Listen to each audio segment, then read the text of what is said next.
Last episode में हमने देखा था कि जब चेंजिंग अपनी सीक्रेट डिवाइन आर्ट स्क्रॉल से मिली हुई नई टेक्निक को प्रैक्टिस कर रहा था, तब अजोरा ड्रैगन ने मूक इंग्लैंड को घायल करके उसके सामने पटक दिया था, जिसकी वजह से चेंजिंग उस लड़की को बचाने के लिए अजोरा ड्रैगन को भी अपने सीक्रेट डिवाइन आर्ट स्क्रॉल के अंदर डाल देता है और बाद में सीक्रेट डिवाइन आर्ट स्क्रॉल से मिली हुई दूसरी टेक्निक के इस्तेमाल से उस लड़की को हील कर देता है। अब इस पार्ट के स्टार्टिंग में हम देखते हैं कि चेंजिंग मूक इंग्लैंड को यहीं पर छोड़ करके सबसे पहले चेंसेंग और उसके बेटे को देखने जाता है। तब हमें अगले सीन में दिखाते हैं कि चेन सबसे पहले अपने फादर चेंसेंग के साथ में चेन ताओ को जेल से छुड़ा करके बाहर ला चुका होता है, जिसकी वजह से चेंजिंग के यहाँ पर पहुंचते ही चेंसेंग उससे कहने लगता है तुम इसे अभी के अभी जान से मार दो। यह सुन करके चेन फाइट के लिए तैयार होते हुए चेंजिंग से कहता है तुमने मेरे फादर और भाई के साथ जो कुछ भी किया है उसके बाद मैं तुम्हें जिंदा नहीं छोड़ सकता हूँ। यह सुन करके चेंजिंग भी फाइट के लिए तैयार होते हुए कहता है तुम्हारे फादर और भाई मुझे जान से मार करके चेन फैमिली के ऊपर कब्जा करना चाहते थे, इसलिए चेन फैमिली का लीडर होने के नाते मुझे उन्हें सजा देना जरूरी था। तब चेन कहता है कि भले ही उन लोगों ने गलती की थी पर वे मेरे फादर और भाई हैं, साथ में तुम यह भी जानते थे कि मैं स्टार बॉडी रिल्म का कल्टीवेटर बन चुका हूँ, फिर भी तुमने उन्हें सजा दी, जिसका मतलब है कि तुम मेरी रिस्पेक्ट नहीं करना चाहते हो,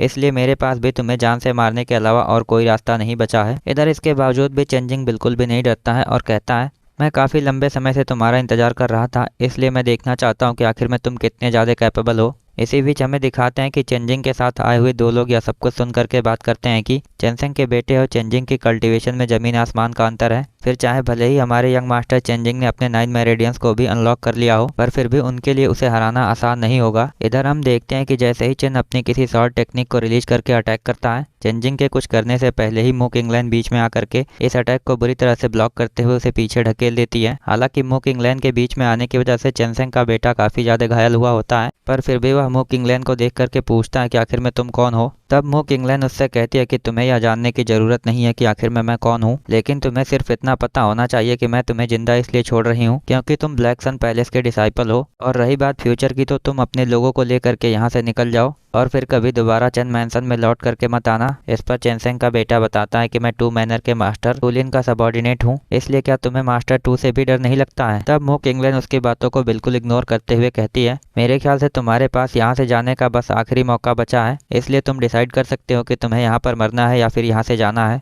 यह सुनकर के चेंसेंग का बेटा सोचने लगता है टूलिन तो कैंगुआन रेसिडेंट के टू मैनर के पावरफुल मास्टर हैं, लेकिन इस बात से इस लड़की को कोई फर्क नहीं पड़ता है, जिसका सिर्फ एक ही मतलब है कि इस लड़की का स्टेटस टूलिन से भी कहीं ज़्यादा पावरफुल है। यह सब कुछ सोचने के बाद हम देखते हैं कि चेंसेंग का बेटा अपने भाई और अपने फादर को लेकर के यहाँ से वापस चला जाता है। तब चेंजिंग चेंजियो से कहता है कि बाकी सारी चीज़ों को मैं तुम्हारे ऊपर छोड़ रहा हूँ, इसलिए अगर आगे कोई प्रॉब्लम होती है तो तुम मुझे बता सकते हो। इसके बाद हमें अगले सीन में फिर से चेंजिंग के घर का सीन दिखाते हैं, जिस पर वह मिस मूक इंग्लैंड से कहता है मेरे ख्याल से तुम्हें बीच में आने की ज़रूरत नहीं थी क्योंकि मैं अपनी प्रॉब्लम्स को खुद सॉल्व कर सकता हूँ। यह सुनकर के मूक इंग्लैंड कहती है क्या तुम्हें सच में लगता है कि मेरा ऐसा करना ज़रूरी नहीं था। इस पर चेंजिंग कहता है नहीं, ऐसी बात नहीं है, क्योंकि भले ही मेरी कल्टीवेशन चेंसेंग के बेटे से कम थी पर फिर भी मैं उसे हरा सकता हूँ। इस पर मूक इंग्लैंड कहती है कि मैं जानती हूँ कि तुम स्टार बॉडी रिल्म के वॉरियर को अपने white light tiger sword technique से बहुत आसानी से हरा सकते हो और ज़रूरत पड़ने पर मुझे अजोरा वुड ड्रैगन एलिमेंटल टेक्निक का इस्तेमाल करके हील भी कर सकते हो, पर फिर भी मुझे लगता है कि तुम्हें ब्लैक सन पैलेस से दुश्मनी नहीं लेनी चाहिए। इधर यह सारी बातें सुन करके चेंजिंग पूछता है कि आखिर में तुम्हें यह सब कुछ कैसे पता है। तब मूक इंग्लैंड कहती है कि मुझे केवल यही नहीं पता है,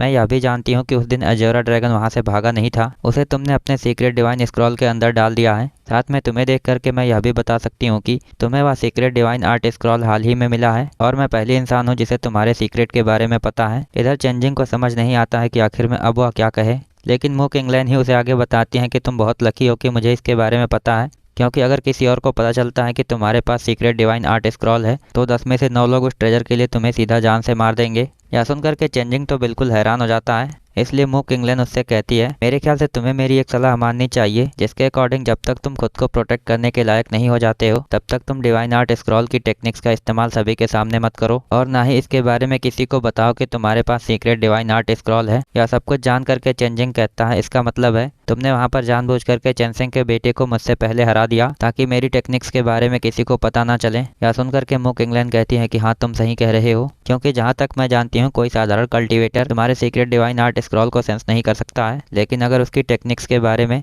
उन लोगों को पता चलता है जो सीक्रेट डिवाइन आर्ट स्क्रॉल के बारे में जानते हैं, तो तुम्हारे कुछ करने से पहले ही वे लोग तुम्हें जान से मार देंगे। इधर यह सब कुछ सुन करके चेंजिंग बिल्कुल शांत हो गया होता है। इस पर मो किंगलैन कहती है कि भले ही तुम्हें सीक्रेट डिवाइन आर्ट स्क्रॉल की टेक्निक्स को छुपा करके रखना है, लेकिन अगर तुम उनमें से white light tiger shot technique को प्रैक्टिस करते हो तो तुम्हारी शॉट्समैनशिप इंप्रूव होने के साथ में तुम अच्छी तरह से शॉट इंटेंट का भी इस्तेमाल कर पाओगे। वहीं तुम जितना उस टेक्निक को हाई लेवल तक ले जाओगे, तुम्हारी शॉट्समैनशिप की समझ उतनी ही ज़्यादा हो जाएगी। इसलिए मैं तुम्हें 4 एक्सट्रीम शॉट टेक्निक सिखाने जा रही हूँ, जिसके बाद तुम्हारी शॉट्समैनशिप के समझ को देखते हुए मैं यहाँ पक्के तौर पर बता सकती हूँ कि तुम सिर्फ आधी कोशिश के बाद ही अपनी शॉट्समैनशिप को 2 गुना इंप्रूव कर पाओगे। इधर चेंजिंग 4 एक्सट्रीम शॉट टेक्निक का नाम सुन करके पूछता है आखिर में यह किस लेवल की शॉट्समैनशिप है। तब मो किंगलैन उसे बताती है कि यह अर्थ क्लास की टॉप लेवल टेक्निक है। यह जानने के बाद चेंजिंग और ज़्यादा क्यूरियस होते हुए पूछता है क्या इस लेवल की टेक्निक्स को तुम किसी आउटसाइडर को भी सिखा सकती हो। तब मो किंगलैन बताती है कि ज़्यादातर लोग ऐसा नहीं कर सकते हैं। इस पर चेंजिंग थोड़ा सा और हैरान होते हुए पूछता है क्या तुम बता सकती हो कि आखिर में तुम ब्लैक सन पैलेस में कौन हो। तब मो किंगलैन बातों को टालते हुए कहती है तुम्हें 4 एक्सट्रीम शॉट टेक्निक को प्रैक्टिस करने के बाद ब्लैक सन पैलेस के डिसाइपल सिलेक्शन में पार्टिसिपेट करना है, जिसके बाद अगर तुम एक बार वहाँ के डिसाइपल बन जाते हो तब तुम हाई लेवल के मार्शल आर्ट्स को सीख करके एक पावरफुल मार्शल मास्टर भी बन सकते हो। वहीं तुम भी जानते हो कि जब तुम पावरफुल मार्शल मास्टर बन जाओगे तब तुम माउंट आइजुआन के एक रेप्यूटेड पर्सन बन जाओगे, जिसके बाद शायद तुम्हारी वजह से मुझे भी थोड़ी बहुत रिस्पेक्ट मिल जाए। यह सुन करके चेंजिंग कहता है मिस मू, ऐसा लगता है आपको मेरे ऊपर मुझसे भी ज़्यादा भरोसा है, लेकिन क्या होगा अगर मैं मार्शल मास्टर बनने में फेल हो जाऊँ। यह सुन करके मो किंगलैन पूछती है क्या तुम सीखना नहीं चाहते हो। तब हम देखते हैं कि चेंजिंग सीखने के लिए तैयार हो जाता है। इधर चेंजिंग के तैयार हो जाने पर मो किंगलैन सोचने लगती है अगर मैं इस लड़के से सीक्रेट डिवाइन आर्ट स्क्रॉल को छीनने की कोशिश करती हूँ तो हो सकता है कि वह ट्रेजर इस लड़के को अपना मास्टर मान ले, और साथ में ऐसा करने की वजह से दूसरे लोगों को भी पता चलने का रिस्क होगा। फिर क्यों ना मैं इस लड़के को ही देखूं कि आखिर में यह कितनी दूर तक जा सकता है। इसी के साथ मो किंगलैन 4 एक्सट्रीम शॉट टेक्निक को सिखाने के लिए तैयार हो जाती है और हमारा एपिसोड यहीं पर एंड होता है। So I hope you guys like this video and subscribe my channel. और अगर आपने लास्ट पार्ट ना देखा हो तो लेफ्ट वाली वीडियो पर क्लिक करके देख सकते हैं।